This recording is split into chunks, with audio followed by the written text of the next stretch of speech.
श्रीशुक उवाच वृष्णीनां प्रवरो मन्त्री कृष्णस्य दयितः सखा शिष्यो बृहस्पते साक्षात् उद्धवो बुद्धिसत्तमः. शुकाचार्य म्हणाले, गुरुच्या घरी परत आल्यानंतर भगवंताला गोकुळाची आठवण झाली. उद्धवाला बोलावलं.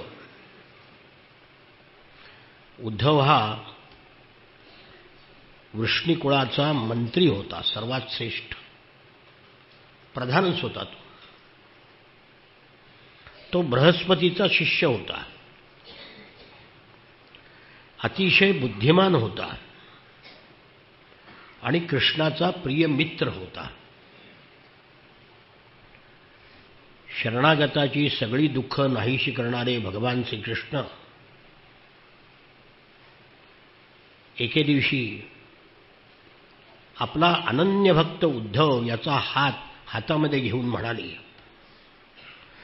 गच्छोद्धव व्रजम सौम्य पित्रोर्नौ प्रीतिमावह गोपीनां मद्वियोगाधिं मत्संदेशैर्विमोचय.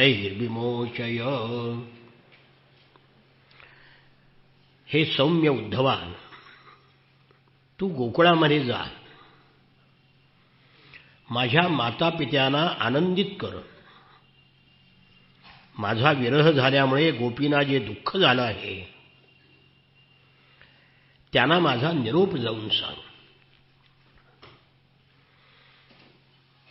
उद्धवा शांतवन कर जा त्या गोकुळवासी जनांचे बायनंद यशोदा माता मजसाठी त्यजतील प्राण सांडुनी प्रपंचा फिरती मनी उदास रानो रान अन्न पाणी त्यजिले रडती अति दुःखित झाले दीन जन्मलो तैहुनी झटले कटी खांदी वाहता घटले मज लागी तिळ तिळ तुटले आटले रक्त देहाचे त्या गोकुळ वासी जनांचे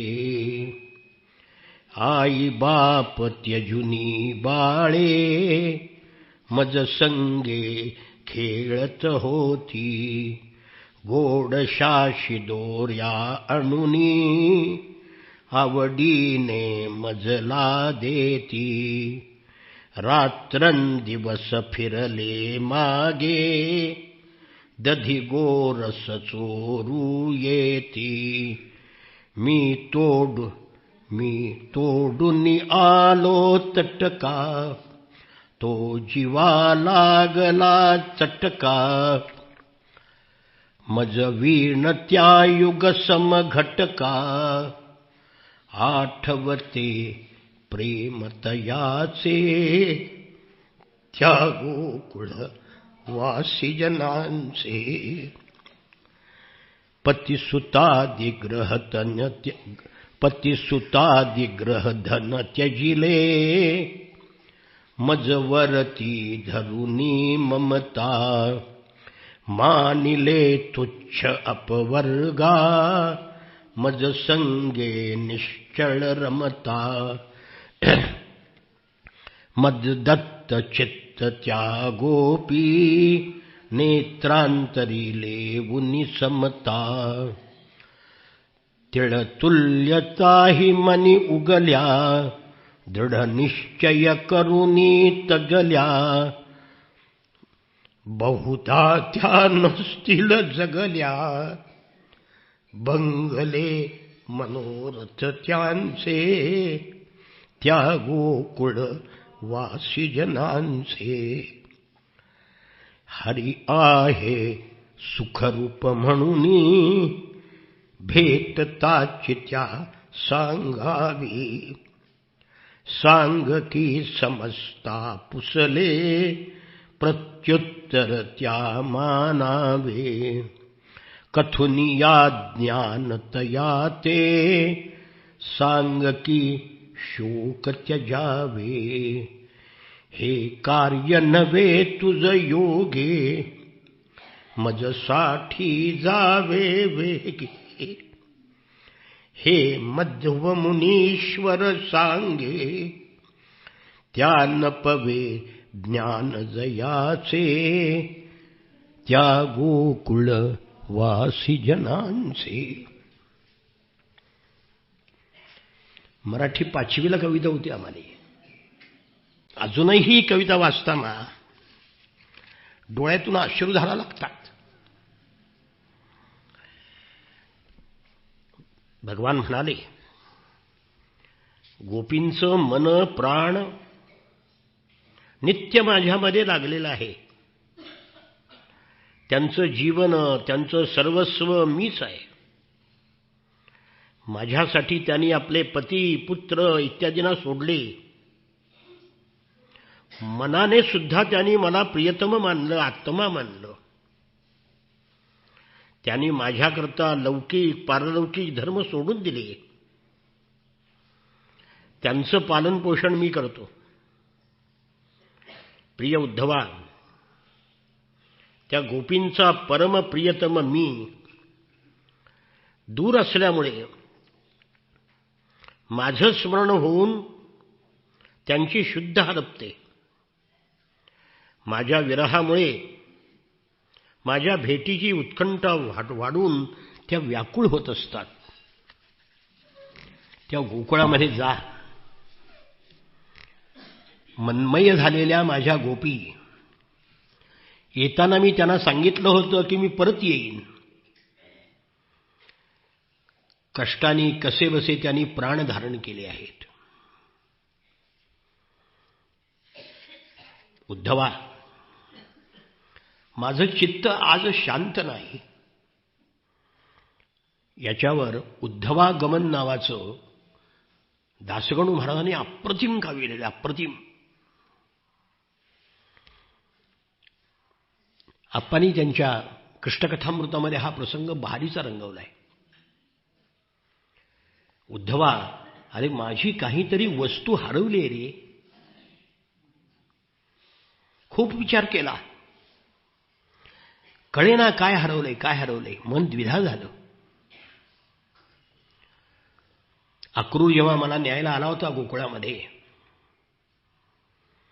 तेव्हा मी गोपींना म्हणालो की मी परत येईन.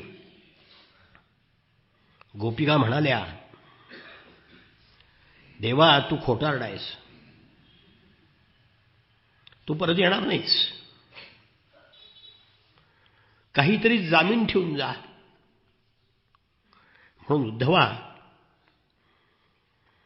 तेव्हा मदीय मन हे, तेव्हा मदीय मन जामीन मी तयासी.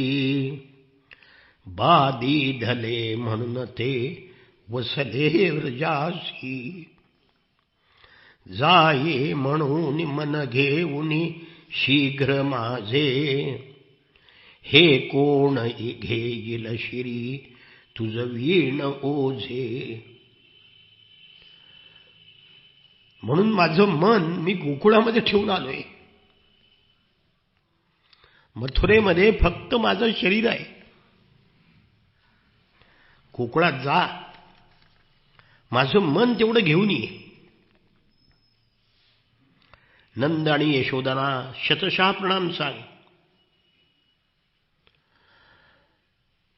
कृष्णाचा दूत आला आहे ऐकल्याबरोबर जी धावत येईल ना, ती माझी आई यशोदा असं समज. उद्धवा, धेनू वास्त्र तुझ्या पायावर माना टेकवून तुला नमस्कार करते. डोळ्यात पाणी आणतील. तुझ्याशी बोलायला त्यांना वाचा नाही. त्यांच्या अंगावरून हात फिरवून त्यांचं सांत्वन कर. सारे गोपाळ प्रभाती वनामध्ये जातील, त्या सकलांना माझं स्मरण होईल आणि म्हणून माझा संदेश घेऊन जा. संदेश हा म्हणून त्या व्रजवासी आला, बा उद्धवा कथित मुनी गोकुळाला. येईन भेट परतू निखचित घ्याया, मी गोकुळात तुमचे प्रियते कराया. भगवंतानी निरोप दिला. उद्धव गैवरला, डोळ्यामध्ये अश्रू आले, हात जोडले. देवा, तू का हात जोडतोस मला? निरोप दे. अरे मी तुझा नोकर आहे, मी जातो. बोले उद्धव काय हे करिसी तू, बा पंकजाक्षा हरी. आम्ही भक्त तुझे आम्हा अससी तू, की वंद्य या भूवरी. खद्योता प्रतिकाय वंदन करी, तो सूर्य नारायण. देवा का कधीत देवा सांग कधी तरी भजत का, कोल्ह्यास पंचानन. देवा, अरे मी काजवा आहे. सूर्यनारायण काजव्याला कधी नमस्कार करतो का? सिंह कधी कोल्ह्याची भजन करतो का? अरे मला तू वंदन करू नकोस. मी व्रजवासियाच्या दर्शनाला जाईन. आणि निघाला. इत्युक्त उद्धवो राजन् संदेशं भर्तुरादृतः, आदाय रथमारुह्य प्रययौ नंदगोकुलम्. श्रीकृष्णाचा रथ घेतला. स्वामीचा संदेश घेऊन रथावर आरूढ होऊन नंद गोकुळाकडे निघाला. नंदाच्या गोकुळाकडे निघाला. सूर्यास्ताच्या वेळी व्रजामध्ये पोहोचला.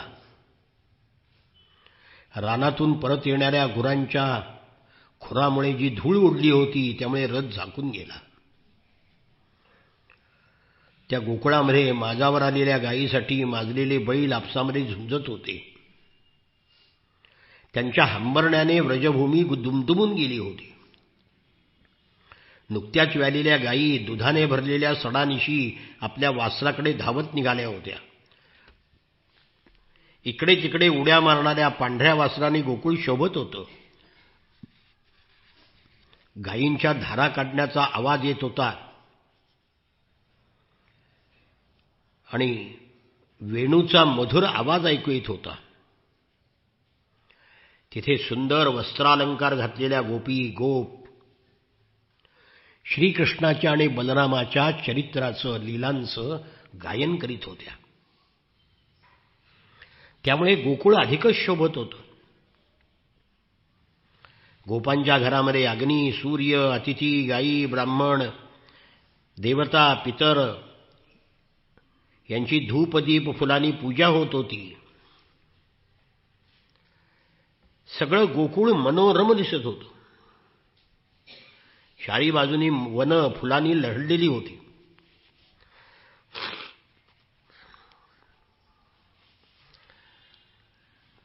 पक्ष्यांचा किलबिलाट होत होता. भुंगे गुणगुणत होते. जलाशयामध्ये कमळं उमलली होती. हंस, कारंडव पक्षी विहार करीत होते. श्रीकृष्णाचा प्रिय भक्त उद्धव जेव्हा गोकुळामध्ये आला तेव्हा नंद अतिशय प्रसन्न झाले. ते म्हणाले,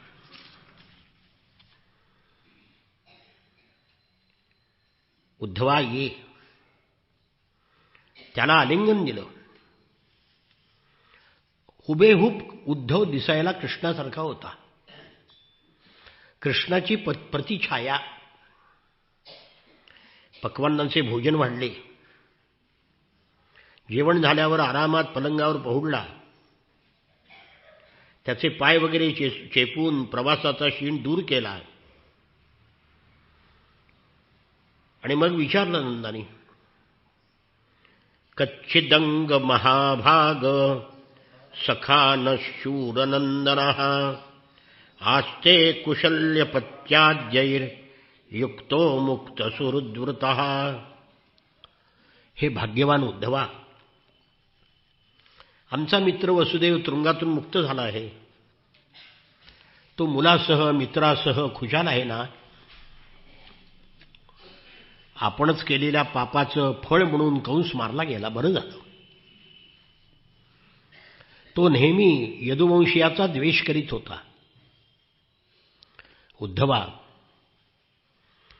अपिस्मरति न कृष्णो मातरम सुहृदसखीन गोपान् व्रजं चात्मनाथं गावो वृंदावनं गिरिम. श्रीकृष्णाला आमची कधी आठवण येते का रे?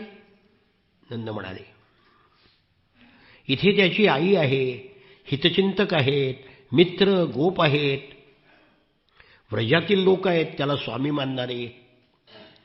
गायी, वृंदावन, गोवर्धन पर्वत या सगळ्याची कधी आठवण काढतो का रे? आपल्या बांधवांना भेटण्याकरता तो गोविंद इकडे कधी येईल का रे?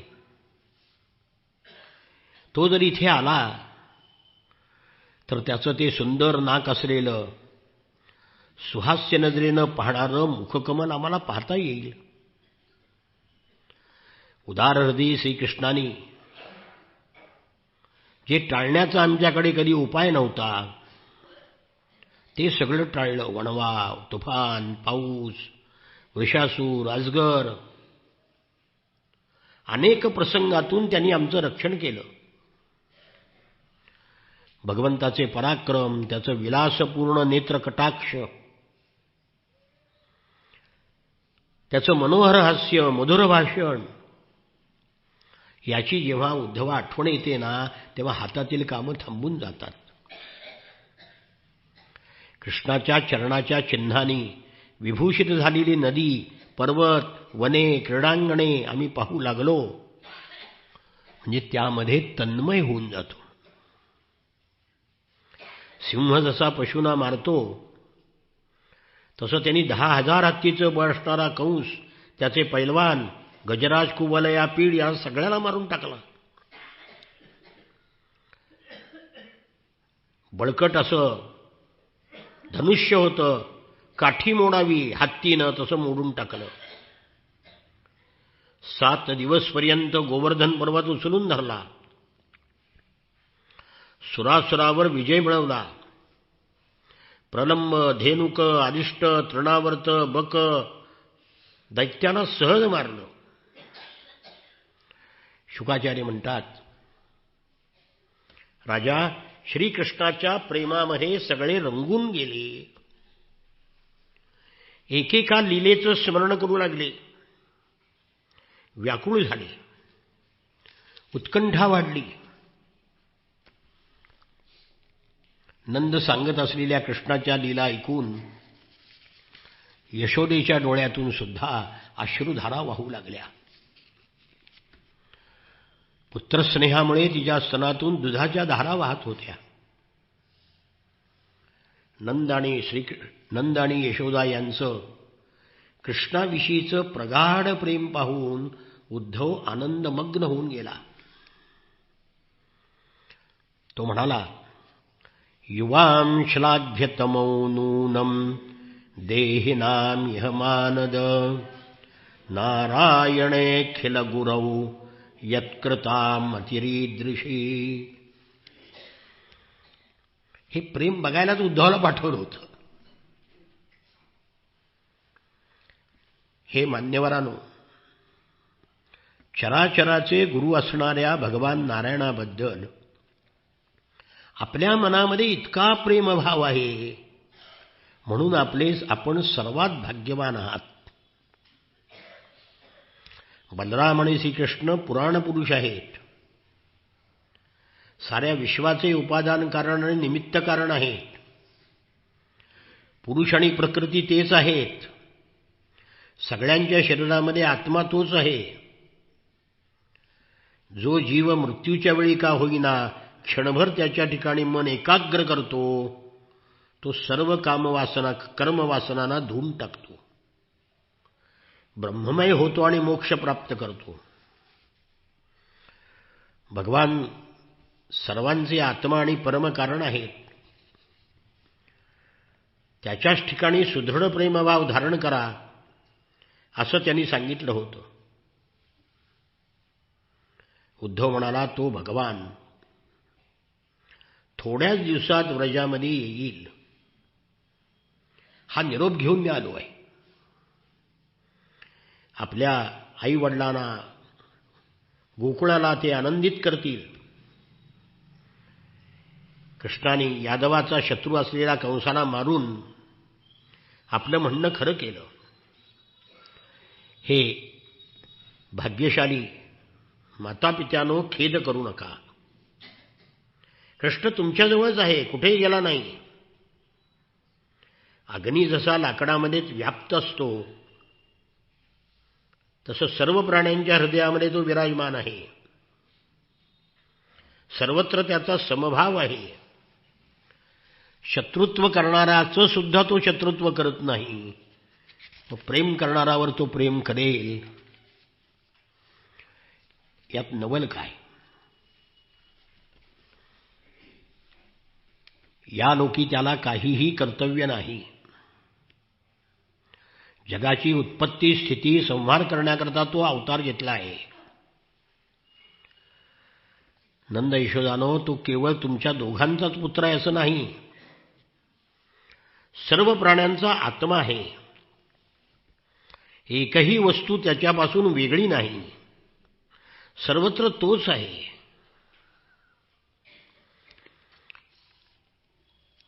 उद्धवाचं बोलणं ऐकल्यावर यशोदा म्हणाली, उद्धवा, हा प्रसंग भागवतात नाही आहे, कृष्णकथामृतातलं सांगतोय. माझी बाळं सुखी आहेत ना रे? गोकुळामध्ये जशा खोड्या करत होते तसे मथुरेत खोड्या करतात का रे? बघ, तो इथे येईल, व्रजामध्ये परत येईल म्हणून सगळी खिळणी मी जपून ठेवलीत. दासगणू महाराजांनी इतकं अप्रतिम लिहिले, कधीतरी एकदा 7 दिवस ते सांगायचं आहे. बघू आता कधी योग आला तर. या गोट्या हरीच्या अजून ठेविल्या, मी येथ सांभाळुनी, केव्हा धाडिल तो निरोप न कळे, की देई त्या धाडुनी. हा चेंडू विटिवेत्र कम्मळ पहा, पावानी हा भोवरा, हा गाडा करी घेऊनी थय थया, जो नाचला या दरा. बघ, या कृष्णाच्या गोट्या मी अजून जपून ठेवल्या, तरी केव्हा निरोप पाठवेल की माझ्या गोट्या पाठवून द्या, मी देईन धाडून. हा चेंडू, ही विट्टी, हा वेत्र, हे कांबळं, हा पावा, हा भोवरा, सगळं जपून ठेवलंय रे. हा गाडा, हा जमिनीवर टाकून थयथया नाचला होता. तो कान्हा चोरून दूध लोणी खात होता. त्याला धरायला गेलं की भांडी उभी उलथी करून टाकायचा. मला ताबडतोब आंबा दे म्हणून जमिनीवर गडबडा लोळला. उद्धवा, तो कृष्ण माझी आठवण काढतो का रे? मथुरेत त्याला खायला लोणी मिळतं का रे? गोकुळामध्ये बातमी कळली, कारण तो जो रथ आला होता तो कंसानी पूर्वी अक्रूराला पाठवलेला तोच रथ होता. उद्धवाला पाहून गोपी चौकशी करू लागल्या, कोण आहे हा? मागे तो अक्रूर आला हाच रथ घेऊन, अजिबात त्याच्याशी बोलू नका. आणि रागावल्या आणि त्या रथावर राग काढायला लागल्या. असे म्हणून थुंकिती कितीक त्या रथाचे वरी, कितीक भिरकाविती जडशिला धरूनी करी, कितीक चढले वरी ध्वज महीस पाडावया, कितीक सरले पुढे तुरग शीघ्र सोडावया. त्या रथावर राग काढायला लागले. घोडे काय सोडले, दगड काय मारायला, ध्वज काय तोडला. उद्धवाने हात जोडले. गोपीनो, मी कुणालाही न्यायला आलो नाही. मी कृष्णाचा संदेश घेऊन आलो आहे. एवढं म्हटल्याबरोबर त्या शांत झाल्या. अख्खी रात्र नंद यशोदेबरोबर कृष्णाच्या लीला आठवण्यामध्ये घालवल्या. सकाळी सूर्यनारायणाचा उदय झाला.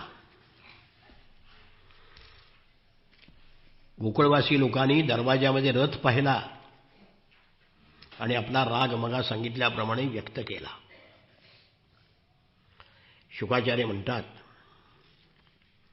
गोपींनी उद्धवाला पाहिलं. ताम तम वीक्ष कृष्णानुचरम रजस्त्रियः प्रलंब बाहुं नवकंजलोचनम पीतांबरम पुष्करमालिनं लसन् मुखारविंदम मणिमृष्टकुंडलम. गोपींनी कृष्णाच्या सेवकाला उद्धवाला पाहिलं. हात अजानुबाहू, गुडघ्यापर्यंत लांब, नेत्र ताज्या कमलदलाप्रमाणे प्रसन्न, पीतांबर धारण केलेला, गळ्यामध्ये कमळाची माळा, कानामध्ये रत्नजडित कुंडल, मुख प्रफुल्लित, हुबेहूब दिसायला कृष्ण. आपसामध्ये त्या म्हणू लागल्या, हा पुरुष अतिशय देखणा आहे. आहे कोण? कुठून आला? कोणाचा दूत आहे? कृष्णासारखी वेशभूषा काय म्हणून धारण केली आहे? चारी बाजूनी उद्धवाला घेरलं. मग कृष्णाने सांगितलं, उद्धवानी सांगितलं, मी तुमच्या रमारमणाचा संदेश घेऊन आलो आहे. तेव्हा विनम्रपणे, लज्जेने, स्मितहास्य करीत उद्धवाचा सत्कार करू लागल्या. त्याला आसनावर बसवलं. जानीमस्त्वां यदुपतेः पार्षदं समुपागतं भर्त्रेव प्रेषित पित्रोर भवान प्रियचकीर्षया. उद्धवा, आपण कृष्णाचे दूत आहात. आमच्या स्वामींनी आईवडिलाची खुशाली कळवण्याकरता आपल्याला पाठवलं असेल. आमच्याकरता नाही, आईवडिलाकरता पाठवलं असेल. नाहीतर या गोकुळामध्ये त्यांना आठवण यावी अशी दुसरी वस्तू आहे काय? बांधवावरचं प्रेम ऋषीमुनींना सोडणं सुद्धा कठीण असतं. मातापित्याखेरीज इतरावर जे प्रेम असतं ते सोंग आहे. ते स्वार्थासाठी असतं. जसं भ्रमराचं फुलावरचं प्रेम, त्यातला मकरंद संपला की प्रेम संपलं, तसं पुरुषाचं स्त्रियावरचं प्रेम असतं. धन संपलेल्या माणसाला गणिका सोडून देतात. रक्षण न करू शकणाऱ्या राजाला प्रजा सोडून देते. शिक्षण पूर्ण झाल्यावर विद्यार्थी गुरुला सोडून देतात आणि दक्षिणा मिळाले की ऋत्विज यजमानाला सोडून देतात. फळ नसलेल्या झाडाला पक्षी सोडून देतात. भोजन झाल्यावर अतिथी गृहस्थाला सोडून देतो. जळलेल्या जंगलाला पशु सोडून देतात आणि जार पुरुष उपभोगानंतर स्त्रीला सोडून देतात. तसं कृष्णाने आम्हाला सोडून दिलं. गोपीचं मन, वाणी, शरीर कृष्णामध्ये तल्लीन झालेलं होतं. उद्धव जेव्हा व्रजभूमीमध्ये आला तेव्हा त्या व्यवहार विसरल्या होत्या. श्रीकृष्णाने बालपणापासून ज्या ज्या लीला केल्या होत्या त्या सर्वांची आठवण त्यांना झाली आणि श्रीकृष्णाच्या लीलांचं गायन करू लागल्या. संकोच सोडून रडू लागल्या. एका गोपीला कृष्ण भेटल्याचं स्मरण झालं आणि त्याचवेळी एक भ्रमर गुणगुणू लागला. तिला वाटलं की आपली मनधरणी करण्याकरता कृष्णाने या भुंग्याला पाठवले. म्हणून त्या भुंग्याला उद्देशून त्या म्हणाल्या, याला भ्रमरगीत म्हणतात. गोप्यौवाच मधुपकितव बंधो मा स्पृशांघ्रीं सपत्न्याः कुचविललितमाला कुङ्कुमश्मश्रुभिर्नः वहतु मदिपतिस्तन् मानिनीनां प्रसादं यदु सदसि विडम्ब्यं यस्य दूतस्त्वमीदृक्. हे कपटी प्रियकराच्या सख्या मधुकरा भुंग्या, तू आमच्या पायांना स्पर्श करून नमस्कार करू नकोस. कारण श्रीकृष्णाची जी वनमाला आमच्या सवतीच्या वक्षस्थळाला घासून चुरगाळली आहे, तिच्या वक्षाला लावलेलं, माळेला लागलेलं पिवळं केशर तुझ्या मिशाना लागलेलं आहे, ते आमच्या अंगाला लावू नकोस. ऐक नाही. मधुपती श्रीकृष्ण मथुरेमधल्या मानी नायिकांची मनधरणी करू देत. त्यांचा तो केशरूप प्रसाद, ज्यांचा यादव सभेमध्ये उपहास होणार आहे, तो त्यांच्याजवळच राहू दे. तो तुझ्याकडून इथे पाठवण्याची काय गरज आहे? हे भुंग्या, तू फुलातील मध एकदा घेऊन उडून जातोस, तसं तेही भगवान आमचं मोहक अधरामृत पिऊन निघून गेले. बिचारी लक्ष्मी त्यांच्या चरणकमलाची सेवा करते, कोण जाणे. बहुधा श्रीकृष्णाच्या गोडगोड बोलण्याने तिचं चित्त सुद्धा चोरलं गेलं असावं. म्हणूनच लक्ष्मीला सुद्धा त्याचं खरं स्वरूप कळलं नाही. हे भ्रमरा, वनामध्ये राहणाऱ्या आमच्या समोर कृष्णाच्या गुणाचं गायन करू नकोस. ते आम्हाला काही नवीन नाही. ज्याच्याजवळ सदा विजय असतो त्या कृष्णाच्या नव्या सख्यांच्या समोर जाऊन गुणगान कर. कारण यावेळी त्यांनी त्यांच्या हृदयाची पीडा शमवली असल्याने त्या त्यांना प्रिय आहेत. तू करीत असलेल्या गुणगानावर प्रसन्न होऊन मथुरेतल्या स्त्रिया तुला मागशील त्या वस्तू देतील. हे भ्रमरा, तुझं मनोहर हास्य कपटपूर्ण आहे. तुझ्या भेवयाच्या इशाऱ्याने त्यांना वशवणार नाही. अशा स्वर्गात, पृथ्वीवर, पाताळात कोणत्या स्त्री आहेत की ज्या भगवंताला वशवणार नाही? अरे स्वतः सुद्धा लक्ष्मी ज्या चरणराजाची सेवा करते तिच्यापुढे आमची काय योग्यता? परंतु तू त्यांना सांग, तुमचे नाव उत्तम श्लोक आहे. श्लोक म्हणजे कीर्ती, ज्याची कीर्ती उत्तम आहे त्याला उत्तम श्लोक म्हणतात. दीनावर दया करण्यामुळे त्याला उत्तम श्लोक म्हणतात. त्याला बट्टा लागेल असं वागू नकोस. हे मधुकरा, तू माझ्या पायावर डोके टेकू नकोस. मनुष्याची मनधरणी करण्यामध्ये पटाईत आहेसे मी जाणते. दूताने काय केले पाहिजे हे तू कृष्णाकडून शिकून आला आहेस हे मला माहीत आहे. परंतु ज्यांनी त्याच्यासाठी आपल्या पती पुत्र नातेवाईकांना सोडलं, तो कृतघ्न आम्हाला सोडून गेला. अशा व्यक्तीशी आम्हाला काय तडजोड करायची आहे?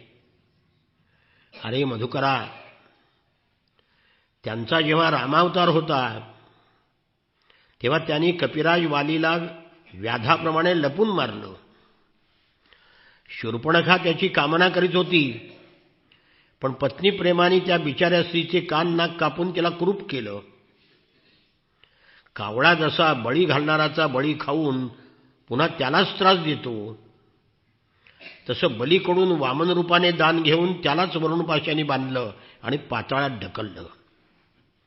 म्हणून त्या काळ्याशी आता आमची मैत्री पुरे झाली. पण काय करणार? आमची इच्छा जरी नसली तरी त्याच्याविषयीच्या गोष्टी आम्ही टाळू शकत नाही. श्रीकृष्णाच्या लीलारूप कर्णामृताच्या एका थेंबाचेही एकदा जरी प्राशन केलं तरी राग द्वेष सगळी द्वंद्व नाहीची होतात, असून नसल्यासारखी होतात. एवढेच काय, पुष्कळ लोक आपला दुःखमय प्रपंच सोडून भगवंताच्या भक्तीकरता प्रेमाकरता अकिंचन म्हणजे दरिद्री होतात. सारासार विवेक करणाऱ्या हंसाप्रमाणे परमहंसाचं म्हणजे संन्याशाचं जीवन जगतात. आमची सुद्धा अवस्था तशीच झाली आहे. दशा काळविटाच्या भोळ्या माद्या हरिणी कपटी व्याधाच्या मधुर गाण्यावर विश्वास ठेवल्यामुळे त्यांच्या बाणांनी विद्ध होतात. त्याप्रमाणे आम्ही कृष्णाच्या प्रेयसी गोपीसुद्धा कपटी कृष्णाच्या गोड गोड कपटी बोलण्याला खरं समजलो आणि त्याच्या नखस्पर्शाने उत्पन्न झालेल्या तीव्र प्रेमवादीचा वारंवार अनुभव घेत आहोत. म्हणून हे कृष्णाच्या उपमंत्र्या, आता तू त्याच्याशिवाय दुसरं काहीतरी सांग. हे प्रियतमाच्या सख्या, तू त्याच्याकडे जाऊन परत आलायस वाटतं. आमची मनधरणी करण्याकरता तुला त्या कृष्णाने पाठवलंय काय? हे प्रिय भ्रमरा, तू आम्हाला आदरणीय आहेस म्हणून तुला जे पाहिजे ते माग. अरे, ज्याच्याकडे एकदा गेल्यानंतर परत येणं कठीण आहे, तिथे आम्हाला नेऊन काय करणार आहेस? बाबा रे, त्याच्याजवळ त्याच्या वक्षस्थळावर त्याची प्रिय पत्नी लक्ष्मी नेहमी राहत असते. आम्ही तिथे जाऊन काय करणार? हे मधुकरा, आम्हाला हे सांग. आता राग गेला. भगवान श्रीकृष्ण मथुरेमध्ये खुशाल आहेत ना. आई बाबा नातलं गोपाळ यांची कधी आठवण येते का रे? आम्हा दासीविषयी कधी काही बोलतो का रे? अगरूसारखे सुगंधी करकमल, अगरू म्हणजे चंदन, ते कधी आमच्या मस्तकावर ठेवील का? काय सुंदर गीत आहे भ्रमरगीत. शुकाचार्य म्हणतात, अथोद्धवो निशम्यैवं कृष्णदर्शनलालसाः सान्त्वयन् प्रियसन्देशैर्गोपीर्दमभाषत. कृष्णाच्या दर्शनाला लालसावलेल्या गोपी, त्यांचं हे म्हणणं ऐकून उद्धवानी त्यांना प्रियतमाचा संदेश सांगितला. संदेश कोणता? तुमचा माझा वियोग कधीही होणार नाही. मी नित्य तुमच्या हृदयात आहे. उद्धव म्हणाला,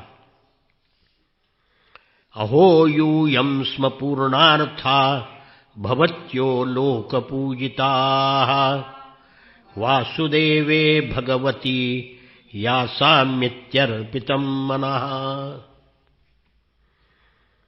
गोपीनो, तुम्ही कृतकृत्य आहात. साऱ्या जगाला तुम्ही पूजनीय आहात,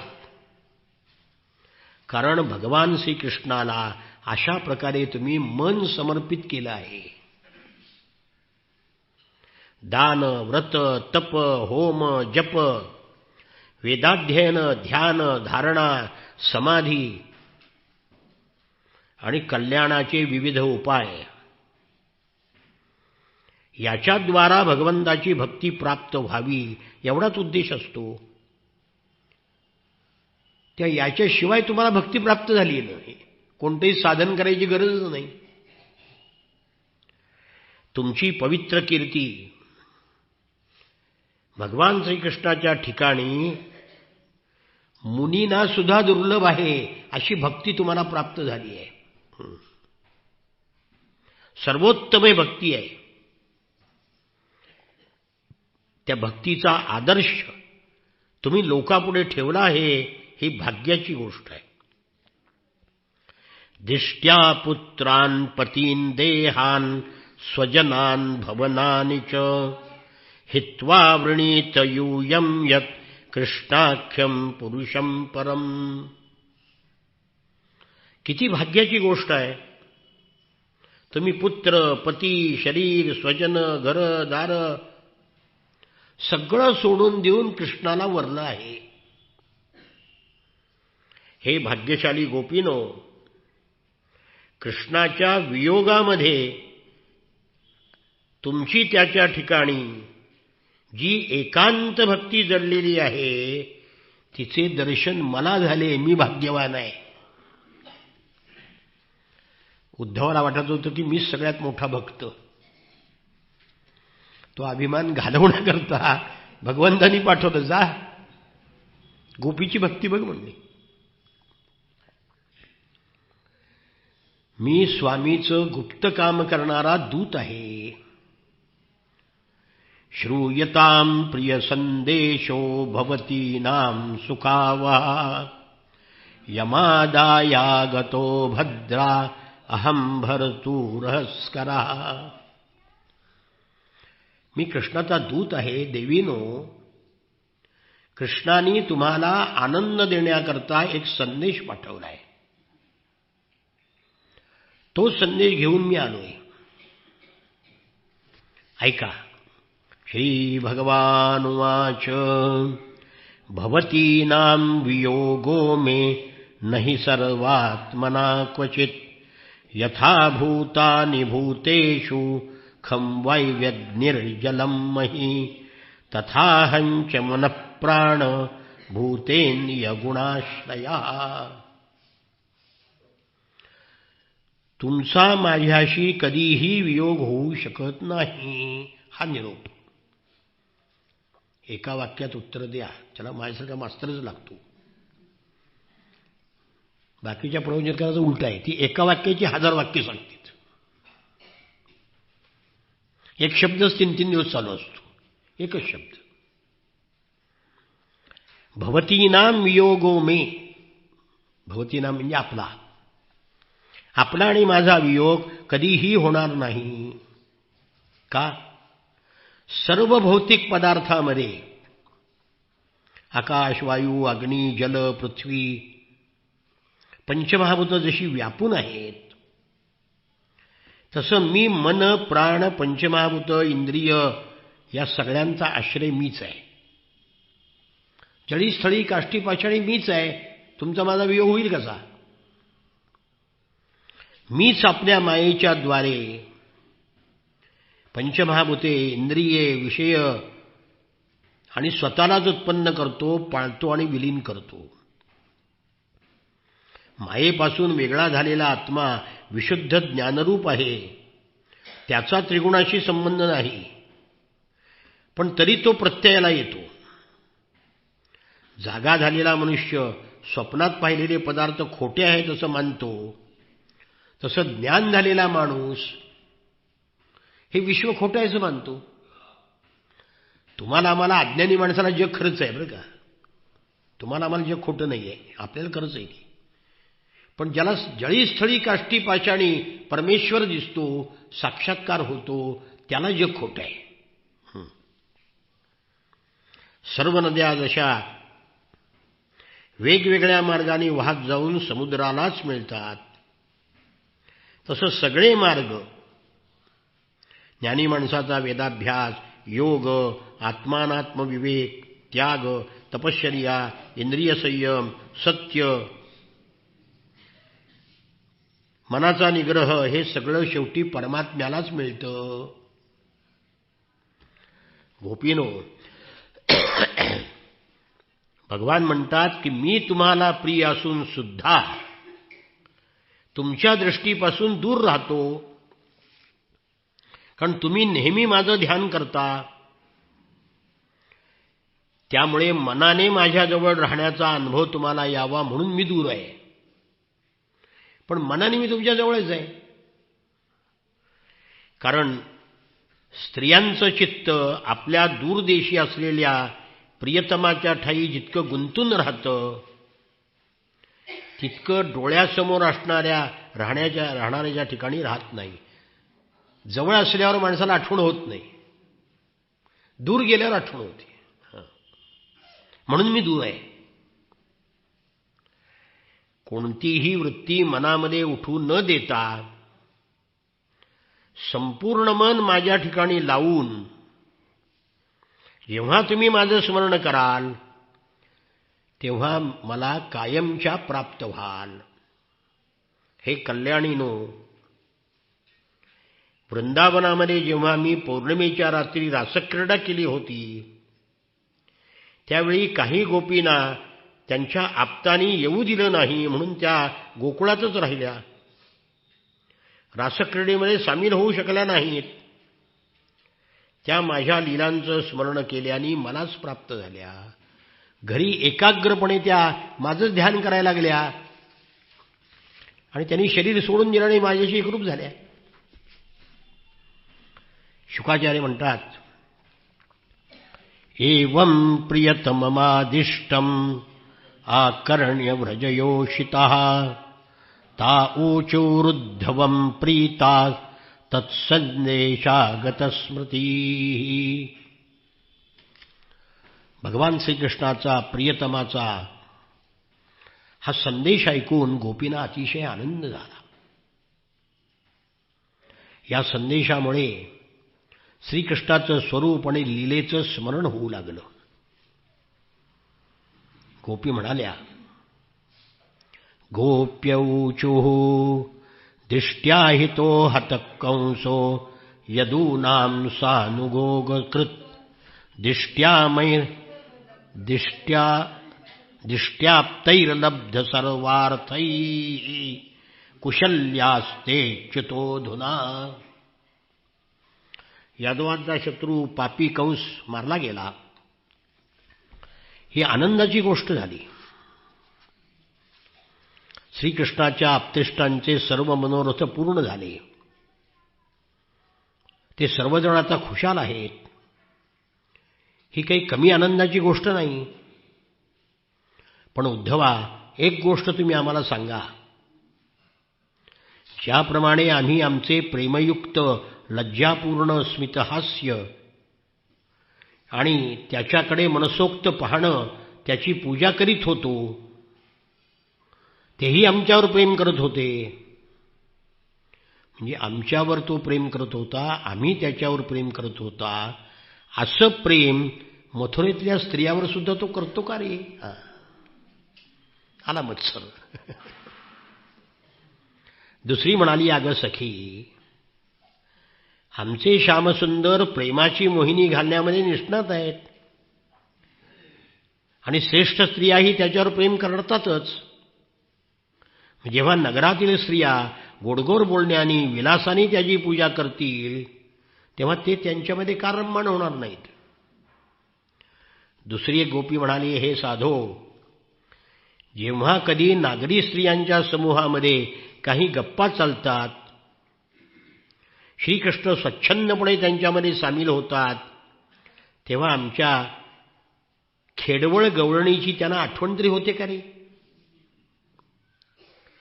अजून एकीने विचारली, जेव्हा कमळे आणि कुंद फुलं उमललेली असतात, सगळीकडे चांदणं पसरलेलं असतं, वृंदावन रमणीय दिसत होतं, त्या रात्री त्यांनी रासमंडल तयार करून आमच्याबरोबर नृत्य केलं होतं. त्यावेळी आमच्या पायातील नूपुरं वाजत होती आम्ही सुंदर सुंदर लीलांचं गायन करीत होतो, ते आमच्याबरोबर विहार करीत होते. त्या रात्रीची कधी आठवण होती का रे त्यांना? आणखी एक गोपी म्हणाली, आम्ही सगळ्या जणी त्याच्या विरह अग्नीमध्ये पोळत आहोत. इंद्र ज्याप्रमाणे पाऊस पाडून वनाला जीवदान देतो, त्याप्रमाणे कृष्णसुद्धा कधी करस्पर्श इत्यादींनी आम्हाला जीवदान देण्याकरता गोकुळात येईल का रे? तोपर्यंत आणखी एक गोपी म्हणाली, आता त्यांनी शत्रूला मारून राज्य मिळवलं आहे.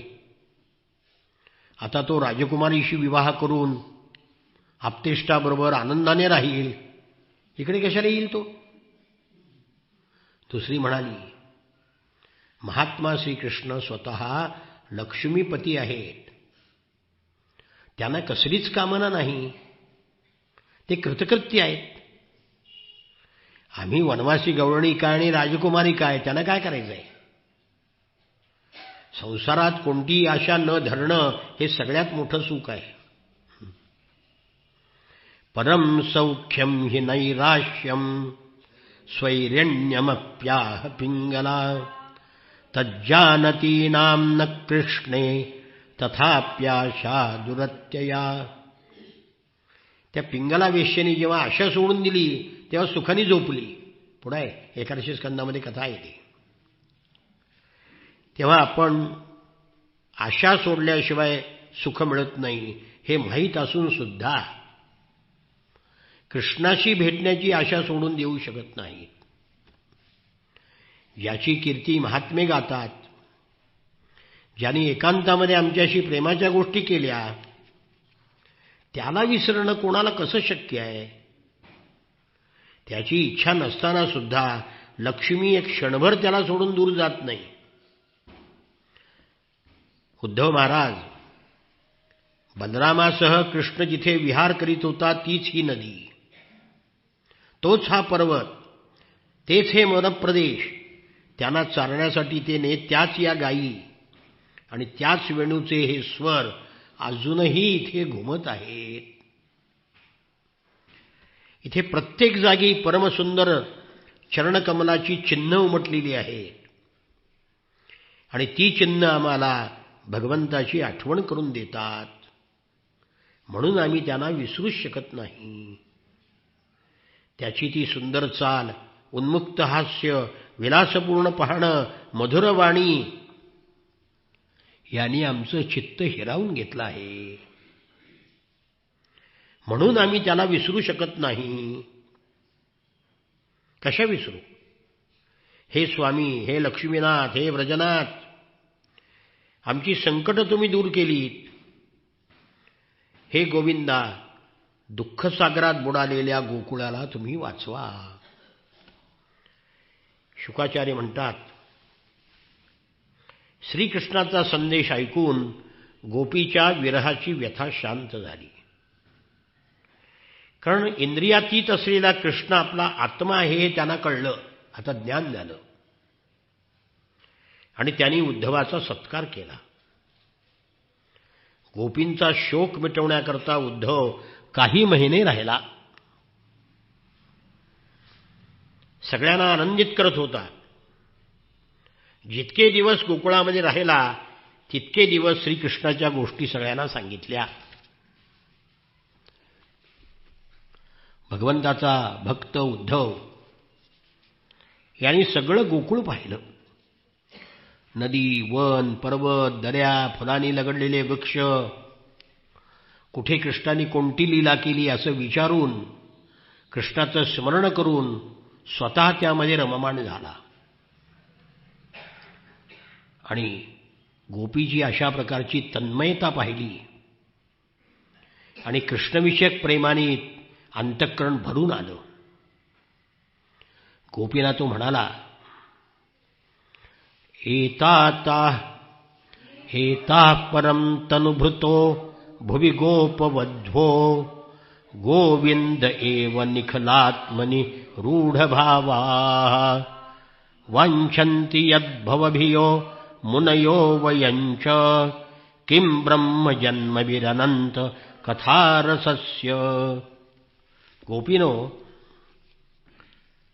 तुम्ही हे गोपींचं शरीर धारण करणारे, या पृथ्वीला सार्थकी लागलं हे शरीर. कारण भगवान कृष्णाच्या ठिकाणी तुम्हाला प्रगाढ प्रेम आहे. ज्या प्रेमाची मुमुक्षु पुरुष आणि भक्तसुद्धा अपेक्षा करतो, त्या कृष्णाच्या कथांची गोडी तुम्हाला लागली आहे. ब्रह्मदेवासारख्या श्रेष्ठ जन्माची तरी काय आवश्यकता? ब्रह्मदेवापेक्षा तुम्ही श्रेष्ठ आहात. कोठे हा आचारहीन रानात राहणाऱ्या स्त्रिया आणि कोठे सच्चिदानंद घन भगवान श्रीकृष्णाच्या ठायी त्यांचं अनन्य प्रेम. अजाणतेपणी न जाणता जरी अमृत प्राशन केलं तरी अमर होतं ना. त्याप्रमाणे भगवंताचं स्वरूप न जाणता सुद्धा त्याच्यावर प्रेम केलं तर त्याचं परमकल्याण होतं. रासलीलेच्या वेळी भगवंतानी गोपीच्या गळ्यामध्ये हात टाकून त्यांना कृपाप्रसाद दिला, तसा परमप्रेम करणाऱ्या लक्ष्मीला सुद्धा दिला नाही. कमळासारखा सुगंध आणि कांतेने युक्त अशा स्वर्गातल्या स्त्रियांना सुद्धा तो प्रसाद मिळाला नाही. मग अन्य स्त्रियांची काय कथा? म्हणून या वृंदावनामध्ये मी एखादं झुडूप, वेल किंवा वनस्पती झालो तरी सुद्धा माझं भाग्य समजेन. कारण त्यामुळं मला या गोपींच्या चरणाची धूळ सेवन करायला मिळेल. ज्यांनी सोडायला कठीण असा स्वजनांचा मोह, शिष्टाचार सोडून भगवंताचं पद प्राप्त करून घेतलं, ते वेदांनालाही अजून सापडलं नाही. लक्ष्मीनं, ब्रह्मदेव शंकरांनी, पूर्णकामदेवानी सुद्धा ज्याची पूजा केली, योगेश्वर सुद्धा हृदयामध्ये ज्याचं चिंतन करीत असतात, त्याच भगवान श्रीकृष्णाच्या चरणारविंदांना गोपींनी रासलीलेच्या वेळी आपल्या छातीवर ठेवून घेतलं, त्यांना आलिंगन दिलं आणि आपल्या हृदयाचा ताप शांत केला.